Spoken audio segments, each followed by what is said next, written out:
kita ikuti begitu Bapak Ibu. Sebelum beliau memberikan materi, saya sampaikan dulu beliau bernama Dr. Putudina Yuniarini SE SPSI MPD. Beliau merupakan seorang pengelola PKBM Widya Sentana dari Badung, Bali. Nah, kalau Bapak Ibu mau ke bandara tuh nanti lewat mau ke sini lewat Badung. Bandara itu juga termasuk Badung yang punya. Oke.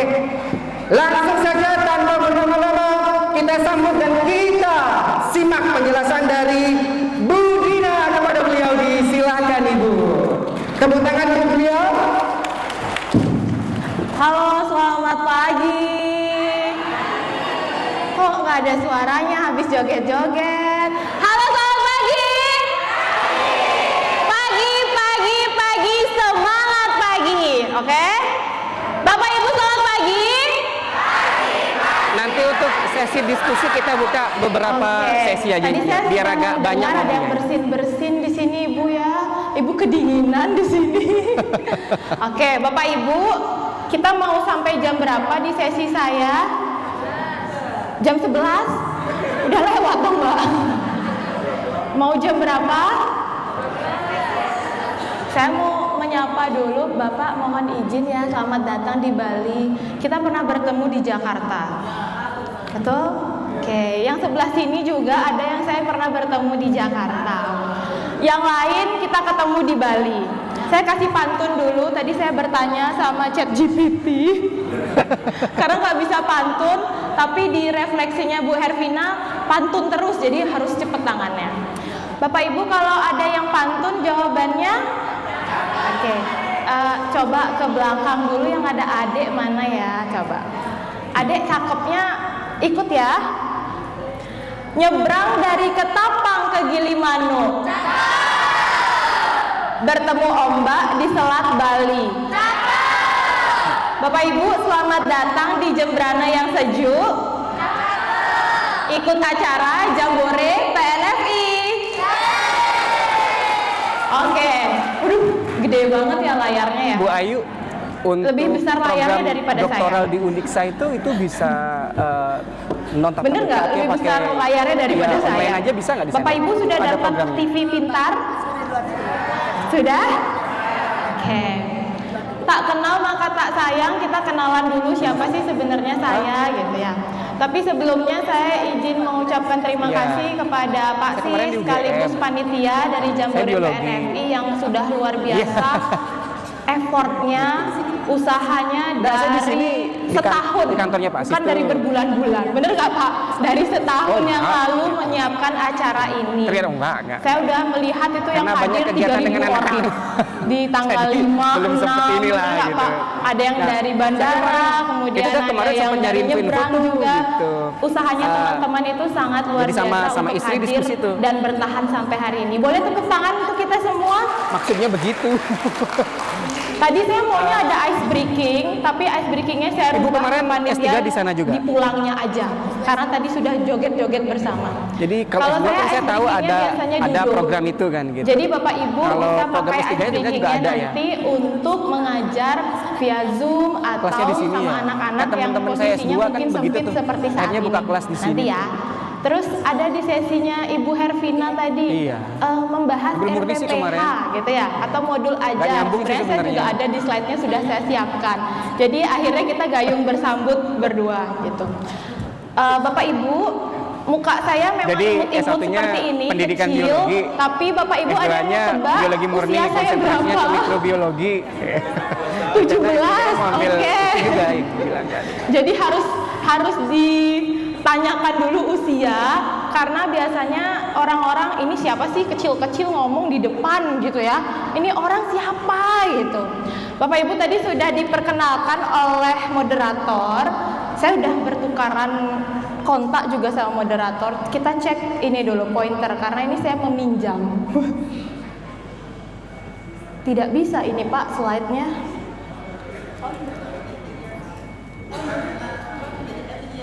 Iya, ini PDF. Oh, berarti harus next ya. Ya udah, balik lagi Pak. Saya nggak pakai ini berarti. Bapak Ibu, nama saya lumayan panjang, tapi Bapak Ibu bisa panggil saya Miss Dina.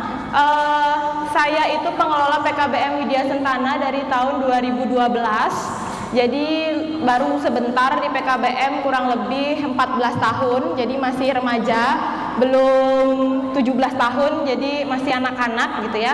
Tapi di dunia pendidikan itu dari tahun 2008. Jadi dari saya tamat SMA itu sudah terjun ke pendidikan, itu langsung terjunnya ke kesetaraan. Bapak Ibu mungkin tahu buta aksara, ya, saya ngajar itu dulu. Jadi ngajar tukang sapu di jalanan, gimana caranya megang pensil, megang buku. Kemudian ada yang ujiannya tiba-tiba kita pakai laptop, ya, dari yang ngurek-ngurek tiba-tiba pakai laptop. Nah itu saya disemprot. Kamu nih ngapain sih ngajarin saya pakai laptop gitu?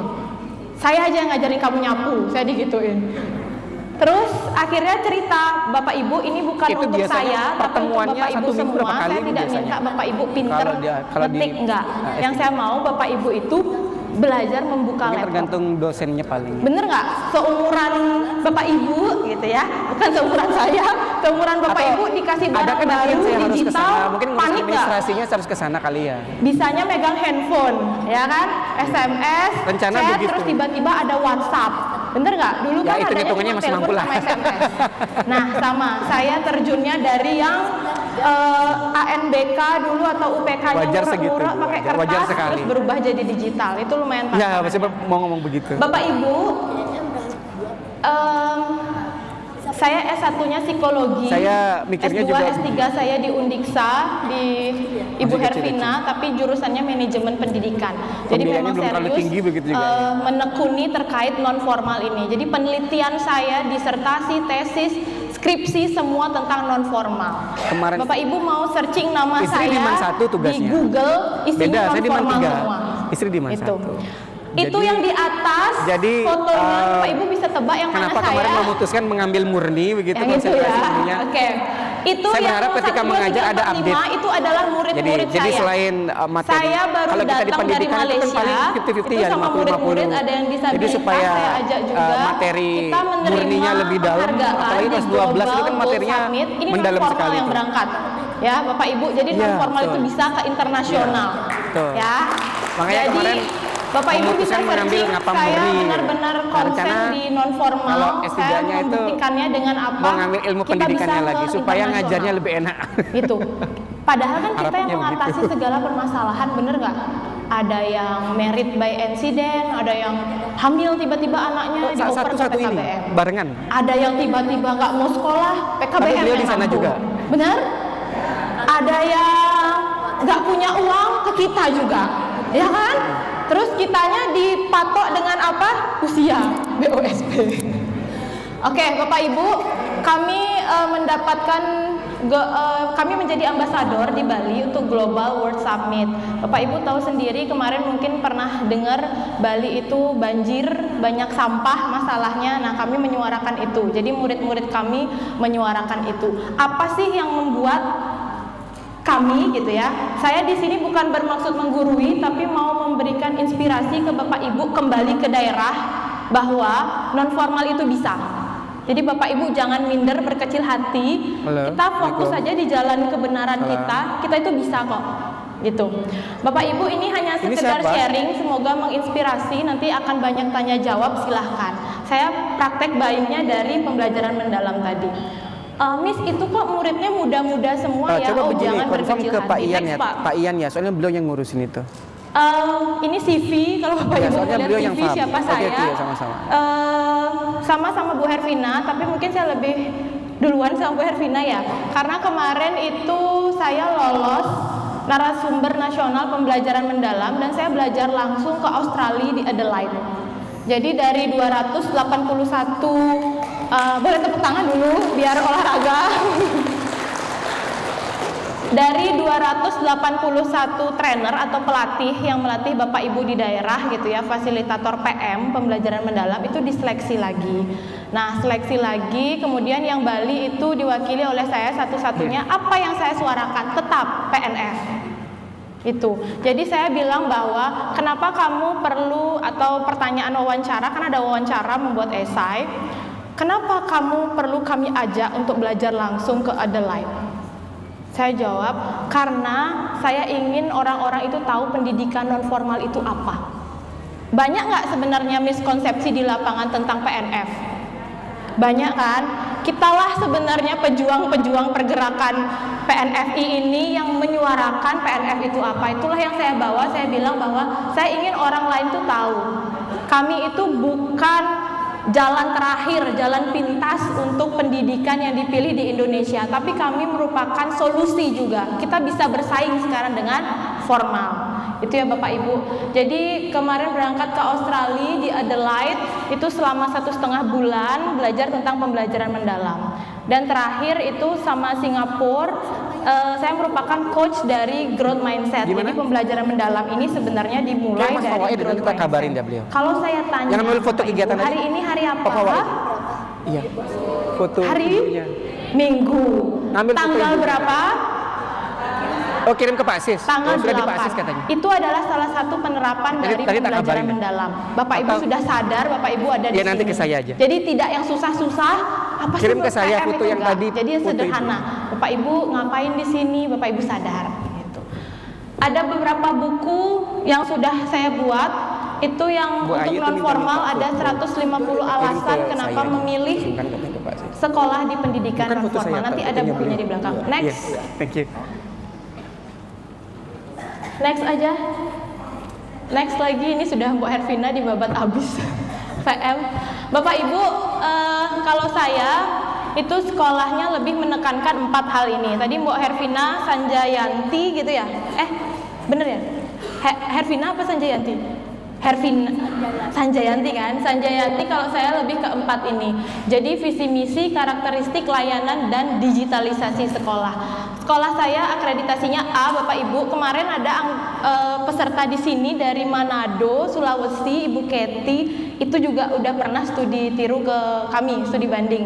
Jadi sekolah kami itu pernah kedatangan dari Timor Leste. Jadi Timor Leste itu baru di tahun 2018 mereka membuat yang namanya pendidikan non formal. Mereka baru sadar kemana ya anak-anak formal yang putus sekolah ini dibawa gitu. Akhirnya kementerian dari Timor Leste itu juga ke kami. Next, Saya Pak. kirim ke Ibu ya. Nah, Bapak Ibu, peserta didiknya ada yang seperti ini. Ada?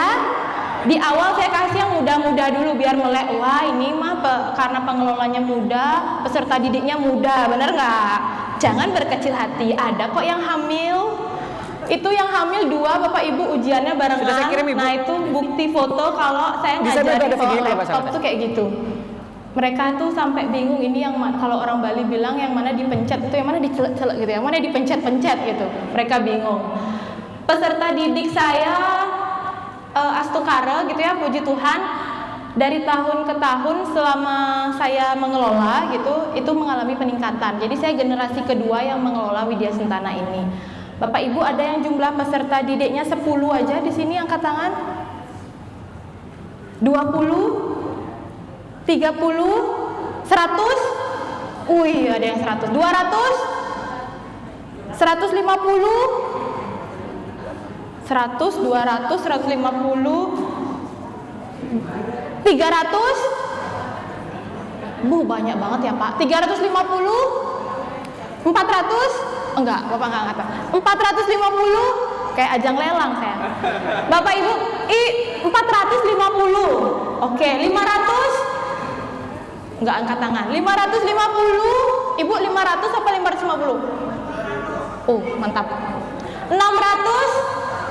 Wow, 650? 700? 750? 800? 700? Ibu 800? 800. Saya tuh mau sombong tapi harus bertanya dulu karena peserta didik saya 863. Ibu 800 berapa? 1.400, gak jadi sombong saya. Makanya saya harus tanya dulu, kan kalau sombong harus tahu tempat, bener gak? Nanti bilang saya paling banyak, ternyata ada yang banyak. Peserta didik saya 863 Bapak Ibu. Dari segala jenis usia, ada yang formal, ada yang produktif. Jadi apakah yang peserta didiknya 1.400 semua dapat BOSP? Enggak. Karena kepotong apa? Usia. Next Pak. Next. Bapak Ibu, apa yang saya bawa ke internasional? Pasti itu pertanyaannya ya. Nah, saya mau sepakati dulu. Kalau saya bilang Bapak Ibu jawabnya iya gitu ya. Bapak Ibu sedang apa? Jawabannya bersenang-senang. Bisa? Bapak Ibu? Saya tanyain di sini, saya masanya sedikit. Sedang apa? Tuh kan, nggak bergerak tangannya. Mau makan siang. Bapak Ibu? Sedang apa? Bersenang-senang. Oke, Bapak Ibu, ini yang saya bawa ke internasional. Bapak yang ngerekam, maaf ya, saya tuh sebenarnya berkebutuhan khusus, jadi nggak bisa diem. Jadi Bapak yang pusing bakalan. Saya kalau diem, saya bingung, saya lupa. Makanya, iya, harus kameramen yang bergerak, gitu. Jadi saya bilang di awal. Jadi Bapak Ibu, saya tuh berkebutuhan khusus. Kalau ngomong harus tangannya gerak. Kalau Bapak Ibu lihat dari tadi. Jadi Tuhan mengirimkan murid yang ABK. Mungkin itu jawabannya. Bapak Ibu, saya akhirnya membuat namanya personality class. Inilah yang saya bawa kemana-mana. Ke Australia menjelaskan ini, ke Malaysia menjelaskan ini. Apanya yang dijelaskan? Bahwa kita fokusnya sama apa tadi, ada yang bilang udah sebenarnya. Ada minat dan bakat. Di awal saya pasti yang namanya diagnostik awal. Jadi saya tahu ke 800 itu peserta didiknya tuh pengen apa. Gak mungkin tahun ini tuh sama ekstranya sama tahun lalu. 2 tahun lalu juga beda. Itu sebenarnya menjadi keunggulan kita. Kalau misalnya formal dia kan sudah ada ini. Kalau kita fleksibel mengikuti peserta didik kita. Apa yang ada di personality class ini? Next Pak. Ini, saya kasih foto yang berkebutuhan khusus itu ada di atas. Ini foto saya yang sebelah kanan, itu wajib mereka tahu dulu kenapa dia sekolah. Karena kadang kita menerima murid yang bermasalah. Betul apa betul? Sudah banyak masalah dioper ke kita. Jadi kita harus tahu masalahnya dia apa, kita lakukan pemetaan, tetap memberikan mereka panggung untuk mereka publikasi. Kalau kata Bu Sherly, publikasi. Ini anak yang berkebutuhan khusus, mereka bisa tampil tetap seperti orang normal, karena sebenarnya mereka kan juga sama-sama memiliki hak dan kewajiban mendapatkan pendidikan. Ekstra, ada tata rias, ada banyak ekstra. Bapak Ibu next. Nah, Bapak Ibu yang sekarang lagi gitu ya, kalau di sekolah saya itu adalah minat bakat di olahraga. Jadi ini adalah Bapak Bupati Badung. Ini peserta didik saya juara 1 Porjar Badung dan juara 1 nasional juga atlet gimnastik. Gitu. Jadi ini yang harus kita support. Boleh tepuk tangan dulu boleh. Karena apa? Karena kan mereka menghindari gitu ya. Saya bilang ini hanya untuk di ruangan ini ya Bapak Ibu. Kadang anak-anak yang fokus kepada atletik itu akan terbengkalai di kognitif, bener nggak? Makanya kenapa dia cari non formal. Nah itulah yang harusnya kita fasilitasi. Karena saya memfasilitasi ini, akhirnya ya di Badung itu mereka tahu kalau atlet-atlet itu dari kami, dari Widya Sentana gitu. Tahun ini kami berjuang, di Februari ini sudah seleksi ada 14 cabang olahraga di Porjar yang kami ikuti. Next, itu ada fotografi. Nah, ini ada kolaborasi dan partner. Kalau Bapak Ibu tanya, guru saya dengan 863 siswa itu ada 45 guru. Guru staf khusus, staf inti yang kerja jam 7 sampai jam 5 itu ada 25 orang. 20 orang itu adalah kolaborasi atau partner. Jadi kadang ada bule yang mau ngajar ke Bali, ya kita berdayakan aja, kita kasih dia waktu, jadi boleh kolaborasi. Jadi ada yang sekarang adalah bahasa Jerman, bahasa Jepang, dan bahasa Korea. Gitu. Apakah anak-anak disabilitas ini tidak mendapatkan perlakuan yang sama? Tetap. Kemana Bapak Ibu bisa bekerja sama? Ke hotel Bapak Ibu. Ke hotel atau pariwisata. Ini dia bekerja di Hotel Ramada Encore. Kalau Bapak Ibu mau searching di Instagram Ramada Encore di Kuta, itu dialah yang membuat pamflet-pamfletnya di Instagram. Perlu nggak dia kerja ke hotel? Bisa nggak dia kerja dari rumah? Bisa kan? Nah itu Bapak Ibu bisa adakan kerjasama dengan hotel atau perusahaan-perusahaan. Next Pak. Bisa nggak pendidikan non formal ini lulus paket C diterima di kampus negeri? Bisa. Ada yang udah lulus, udah. Ini ada yang sudah tamat, ini alumni 2018, itu baru keterima di ITB Bandung, jurusan IPA keguruan. Itu Ibu Bupati juga kami undang gitu. Jadi kerjasama itu penting Bapak Ibu untuk membangun kolaborasi di daerah gitu. Jadi yang saya lakukan di personality class itu yang pertama memetakan minat bakat anak-anak apa. Kemudian yang kedua berkolaborasi dengan seluruh stakeholder yang bisa kita ajak kolaborasi. Nggak apa-apa malu-maluin.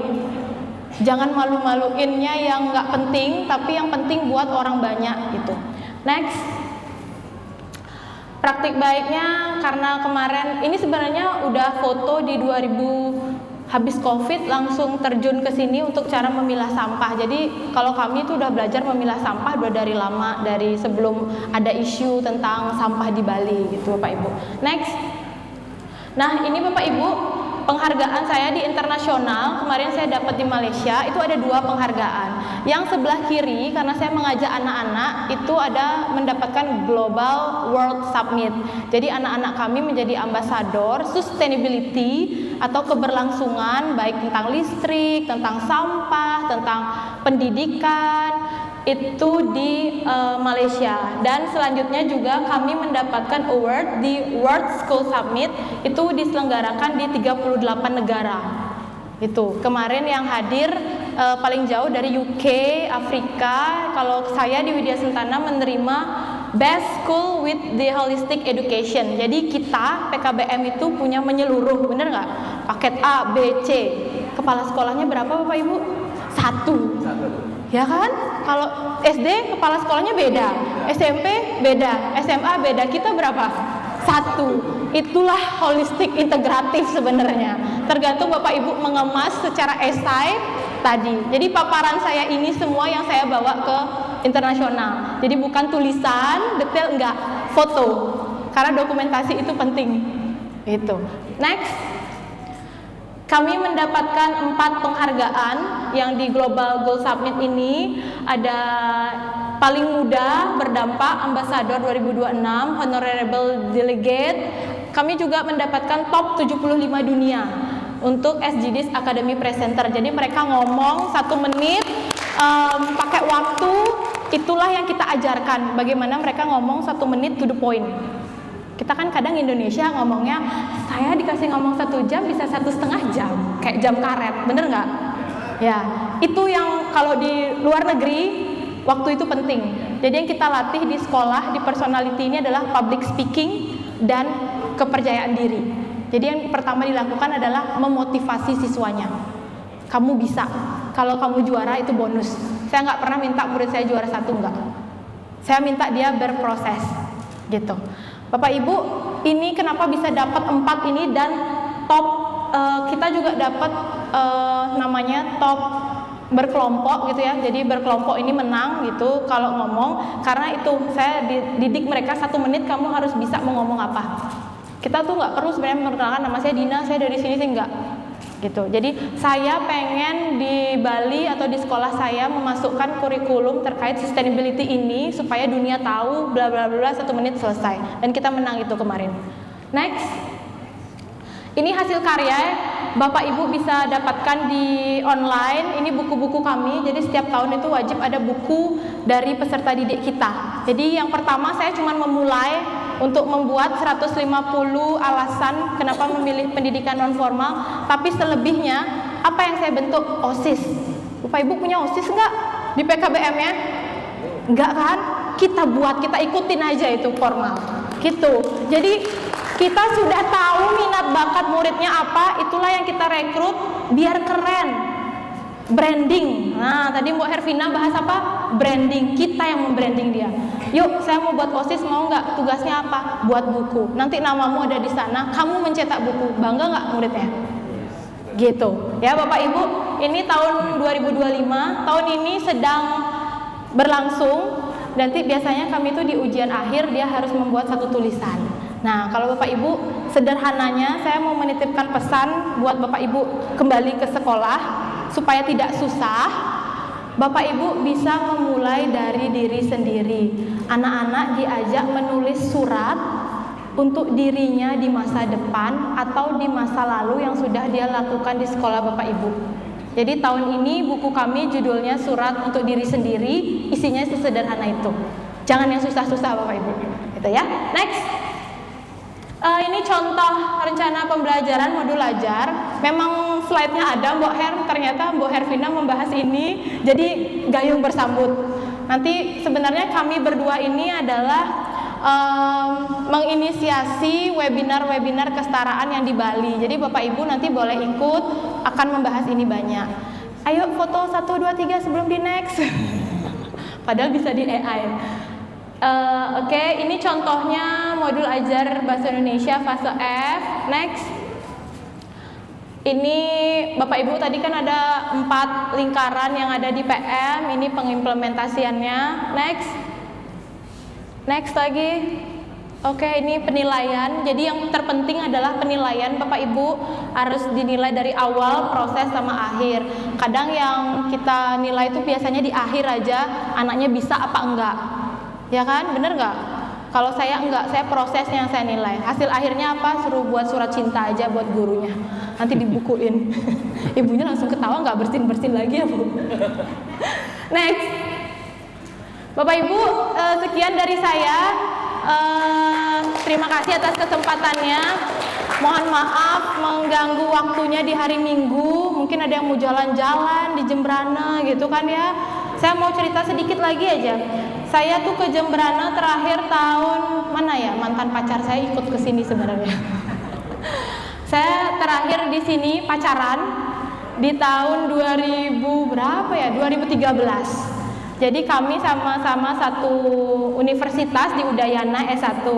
Kalau orang cari KKN tempatnya paling dekat dari rumah, bener nggak? Kalau saya nggak, paling jauh. Jadi biar barengan sama pacar. Tadi cerita sama Pak Sis, kok telat Miss? Iya mampir bentar Pak ke KKN. Jadi saya mampir di Pos Santen, ada rumah di situ. Di Pos Santen kita sengaja memilih tempat KKN di sana. Kayak baru masuk tadi kok udah beda ya Pak ya parkirannya gitu. Begitu Bapak Ibu, saya belajar banyak juga dari Bapak Ibu hari ini, apalagi yang peserta didiknya ribuan. Sepertinya kita harus ke sana jalan-jalan, bagaimana sih pengelolaannya gitu ya.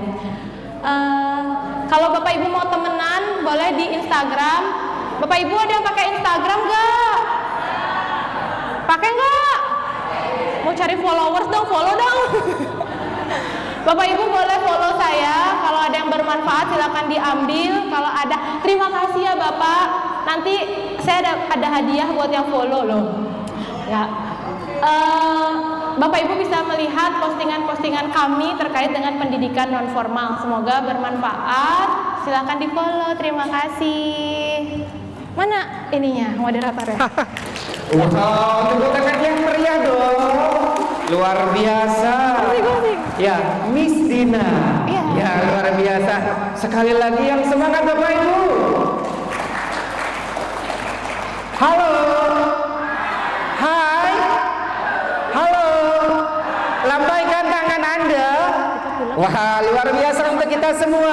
Bapak Ibu, luar biasa, 2 pemateri sudah memberikan paparan baik deep learning, kemudian praktek pembelajaran baik kepada kita semua, khususnya di PKBM. Ya, saya pun yang tidak berkecimpung di PKBM akhirnya belajar di sini. Ya, apa itu bagaimana penerapan deep learning di PKBM, kemudian praktik baik yang bisa dilaksanakan. Ada inspirasi nih ya untuk anak-anak nanti ke depan apa walaupun di sekolah formal. Ya, terima kasih 2 narasumber yang luar biasa.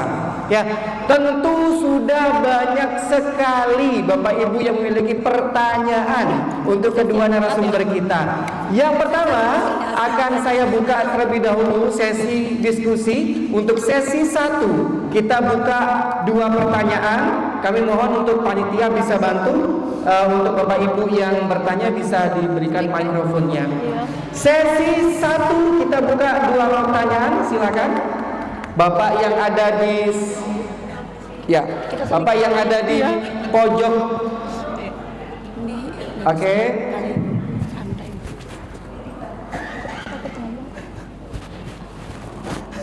Oke, nanti sistemnya adalah Bapak perkenalkan diri, sebut nama, asalnya dari mana, PKBM-nya apa, kemudian pertanyaan ditujukan ke mana, apakah ke Bu Ayu atau ke Miss Dina.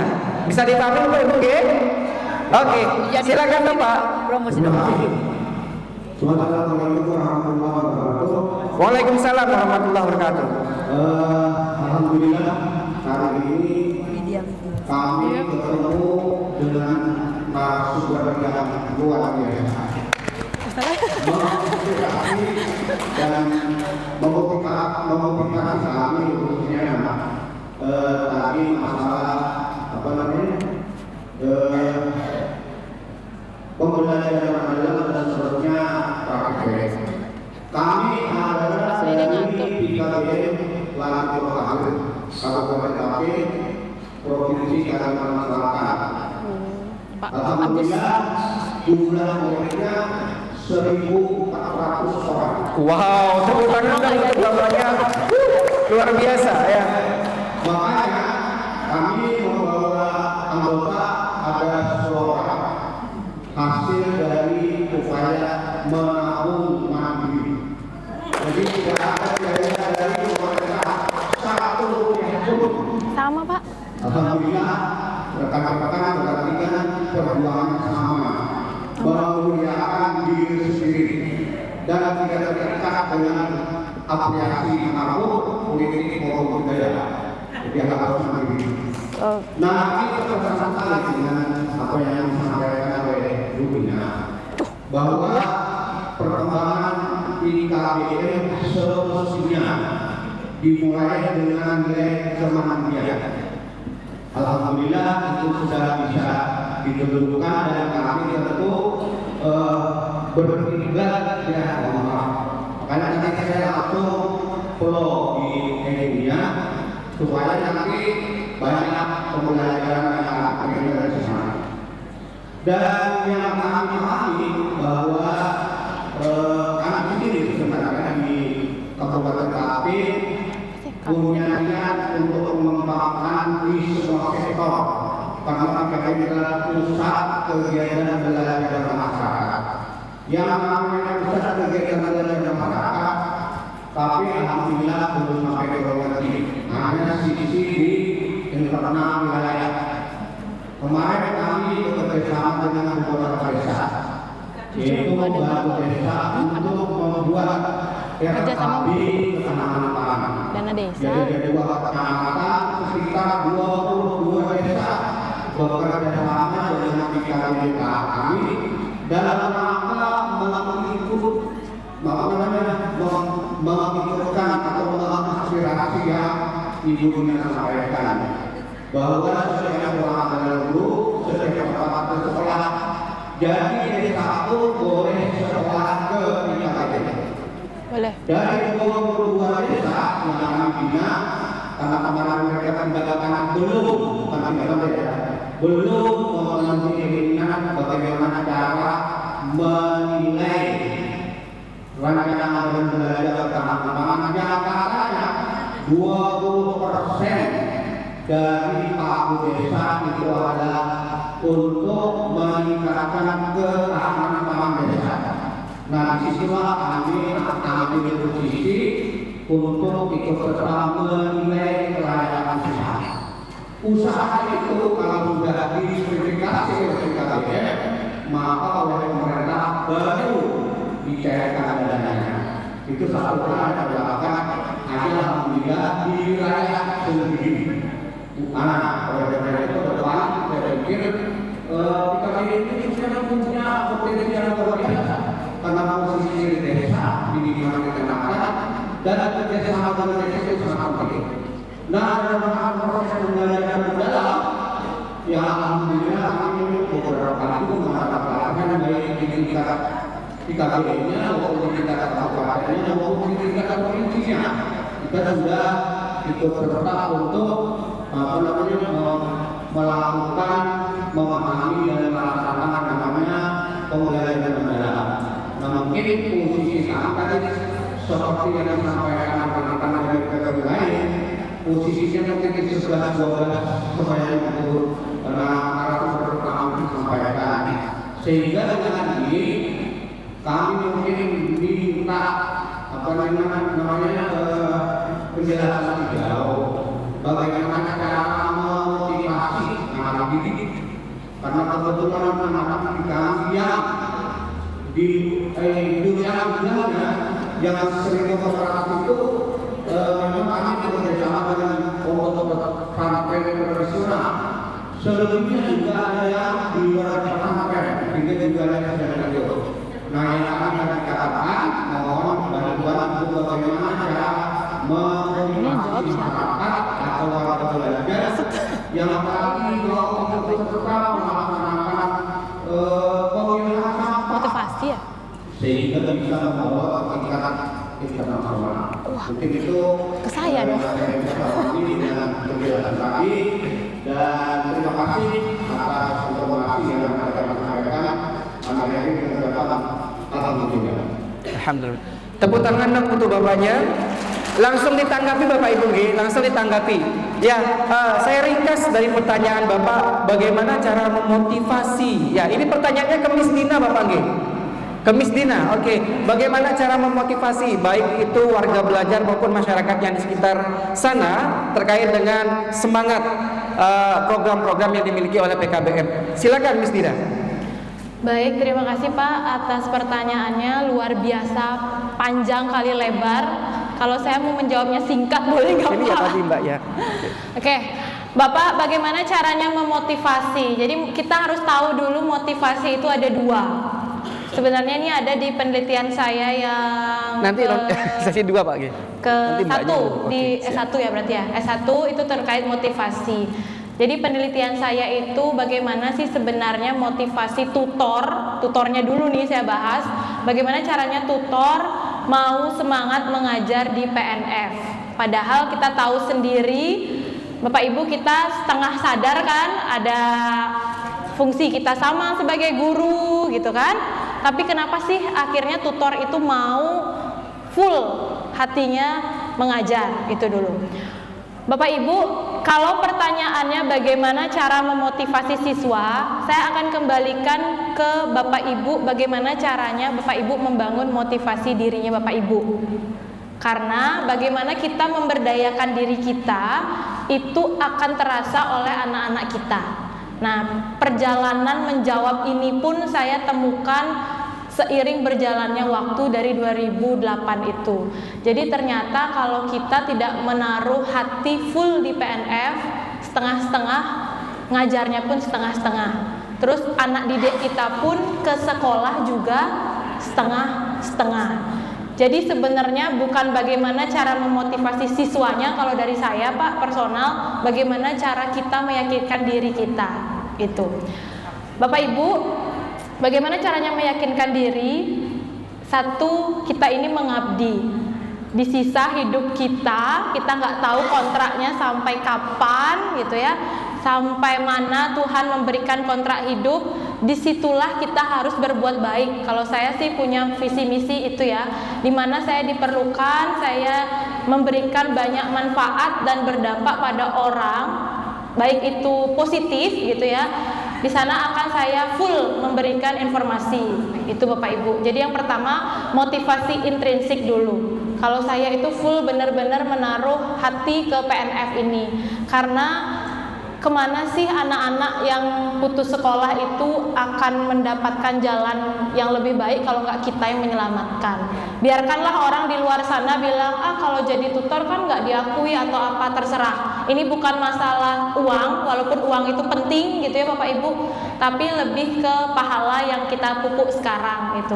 Dan saya percaya Bapak Ibu kita hari ini bertemu itu bukan suatu kebetulan. Mungkin ada maksud Tuhan, karma baik kita, kalau orang Hindu bilang ada hasil baik yang kita lakukan sebelumnya, akhirnya yang bertahan di sesi hari ini ya Bapak Ibu. Itu, betul? Oke, tepuk tangan buat kita semua. Kalau dari saya itu Bapak, jadi motivasinya itu dari kita dulu. Kalau Bapak sudah, saya percaya Bapak sudah yakin banget nih sama PNS sehingga peserta didiknya ribuan, bahkan kolaborasi dengan desa. Dan itu adalah hal yang luar biasa. Pesan saya adalah jangan lupa di MOU Pak. Karena kadang kita di PKBM itu administrasinya terbengkalai. Nanti pas akreditasi baru, ini belum gitu. Jadi mulai MOU kan, mulai dokumentasikan.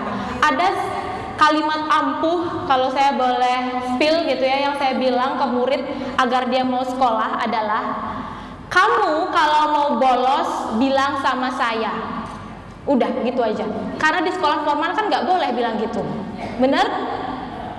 Kalau di non formal saya bilang, kamu kalau mau bolos bilang sama Miss Dina. Jadi kalau pacarmu atau orang tuamu ngechat, kerjasamanya sama, ya kan? Kadang ada murid yang di sekolah bilang, saya mau sekolah gitu, ternyata dia jalan-jalan sama pacarnya. Bener nggak? Jadi Bapak Ibu harus jadi temennya dulu. Jadi kalau dia mau bolos, kamu mau bolos tolong bilang ya sama Miss Dina. Jadi alasannya apa? Bukan saya marah, bukan. Nanti kalau orang tuamu nanya, supaya Miss bisa ngomong juga. Berasa nggak dia punya teman? Berasa kan? Berasa nggak dia? Kok ini sekolah aneh ya? Kok aku bolos malah dikasih? Bener nggak? Di sanalah dia memiliki trust kepada kita, kepercayaan bahwa oh ternyata Bu Guru ini mau bantuin aku juga. Nah, kalimat ampuh yang kedua adalah kamu sedang membeli waktu. Waktu bisa diulang nggak? Kamu dulu ngapain bolos di situ? Kamu dulu kenapa putus sekolah? Sekarang kamu ulangi lagi, siapa yang mau menerima kamu? Biarkanlah dia berpikir dengan terserah Pak dia mau berpikir apa. Yang penting Bapak bilang itu. Jadi satu, saya ingin kamu jadi teman saya.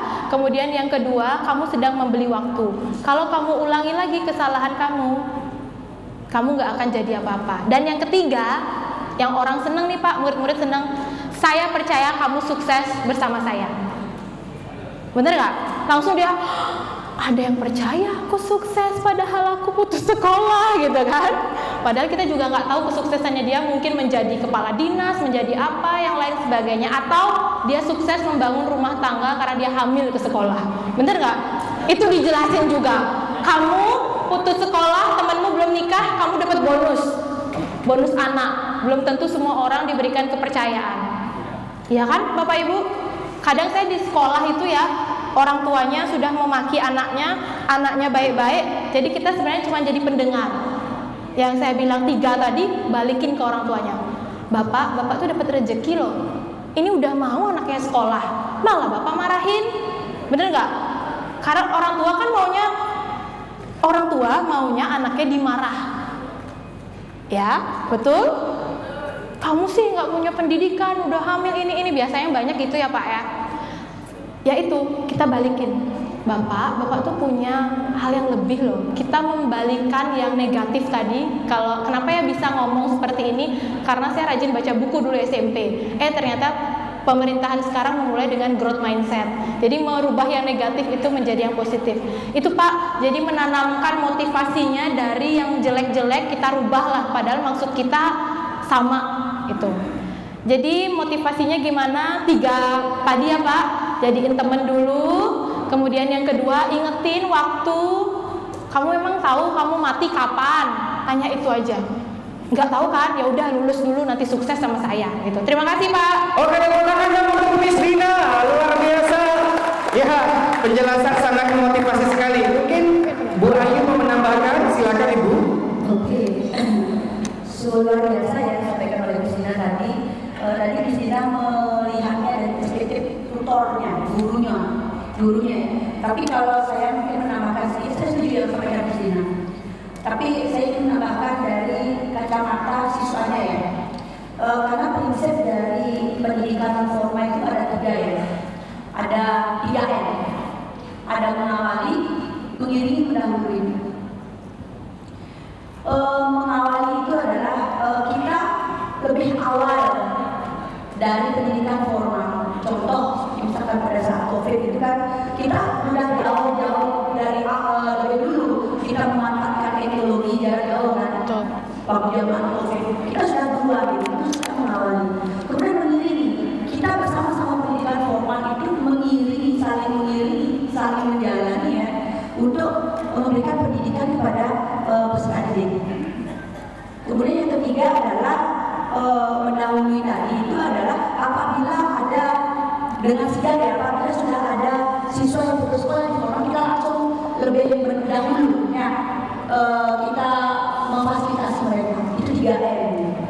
Kemudian lanjut lagi ke saya melihat dari kacamata peserta didik itu seperti apa. Karena pertanyaannya dari Bapak siapa? Bapak siapa namanya Pak? Pak dari Pak Asep. Oh iya, Pak Asep. Pak Asep. Sahdawi. Oke, ya.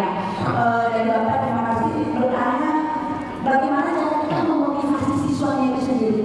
Ketika tutornya, gurunya, fasilitatornya itu sudah termotivasi, maka siswanya ini seperti yang sampaikan tadi itu growth mindset itu penting. Pola pikir bertumbuh. Jadi siswa itu sendiri mestinya memiliki pola pikir bertumbuh. Bagaimana? Jadi kita agar termotivasi siswanya, kita akan mendampingi dia sesuai dengan kebutuhan apa yang dia inginkan. Apa sebenarnya tujuan mereka itu? Kita melihat tujuannya. Tujuannya apa sih sebenarnya mereka? Karena mereka memiliki tujuan yang berbeda-beda kan. Masuk paket C, masuk paket A, B, C, masuk ke pendidikan kesetaraan, masuk ke PNS, itu kan tujuannya berbeda. Memang salah tujuannya adalah mereka akan ingin mendapatkan proses pembelajaran sehingga mendapatkan ijazah kan. Tetapi kadang-kadang ada siswa yang tujuannya itu adalah ingin memutus Tali perekonomian. tali perekonomian dari keluarganya. Jadi kita memfasilitasi PKBM itu dengan pemberdayaan yang sesuai dengan kebutuhan, yang sesuai dengan mata pencaharian yang mereka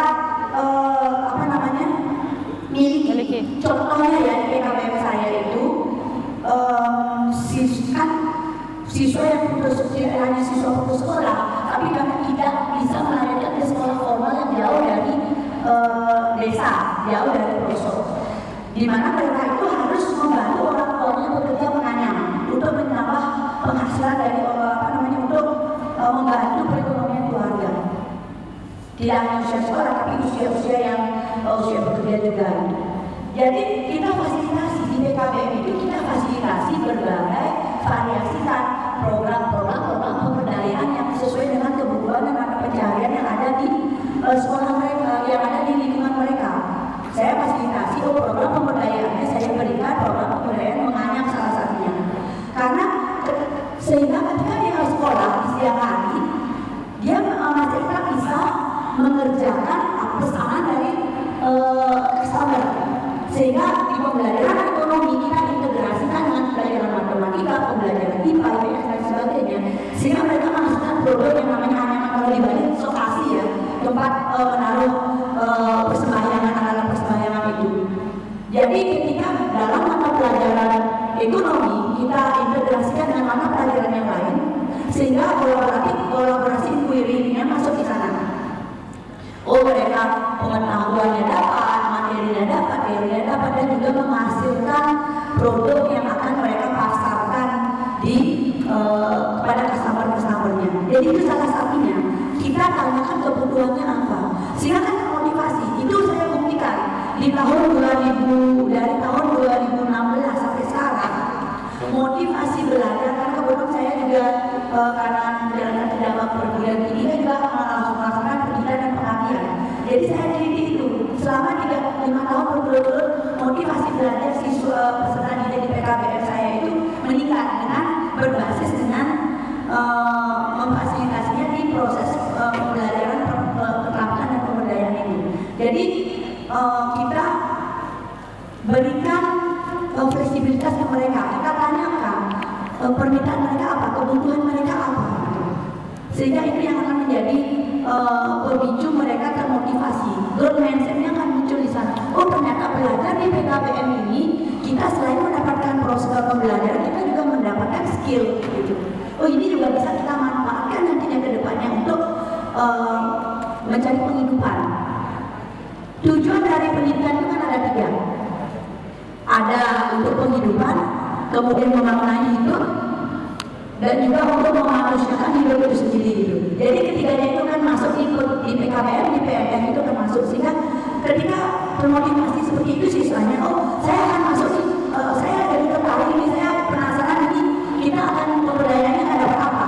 Karena kunci dari PKBM itu adalah program keterampilan dan pemberdayaannya untuk mata pelajaran umum seperti matematika, bahasa Indonesia, IPA, IPS itu kita bisa berikan secara berupa modul itu kan bisa, karena ada dari segi tutorial juga bisa. Pemberdayaan ini kan kunci dari PKBM. Kebesaran pendidikan nomor itu sendiri. Itu Pak, mohon maaf jika ada Beri aplaus yang meriah untuk Bu Ayu. Bapak sudah puas? Alhamdulillah sudah puas. Ya, Bapak Ibu, tadi sudah dari sudut sini ya, sekarang kita ke sudut sana Ibu ya gantian. Bapak Ibu mohon maaf sekali tadi kami dibisikin sama panitia karena kita dikasih waktu sampai pukul 12.30 karena bentar lagi masuk waktu zuhur. Nah, maka untuk itu kami buka satu pertanyaan lagi Bu Gi. Selebihnya nanti monggo Bapak Ibu teman-teman bisa minta kontak person dari narasumber kita, bisa discuss langsung baik kontak mereka. Begitu ya. Tadi dari sudut sini sudah, kita ke sudut sebelah sana. Siapa tadi? Mbaknya, oke. Perkenalkan namanya siapa Mbak, dari PKBM mana, kemudian pertanyaan ditujukan ke siapa. Boleh? Oke, silahkan. Oke, sebentar Pak ya. Maaf, moderator bentar aja. Bapak Ibu, ini ada nomor HP saya kok. Nanti bisa di chat, nomornya cantik, tapi agak susah kalau beli pulsa karena mengulang. 08191 0819160. Jadi orang, berapa gitu. Ini nomor handphone saya, jadi Bapak Ibu bisa sharing, tanya-tanya, nanti bisa ke situ. Silakan. Oke, silakan Mbak. Baik, terima kasih atas kesempatan yang telah diberikan kepada saya. Assalamualaikum warahmatullahi wabarakatuh.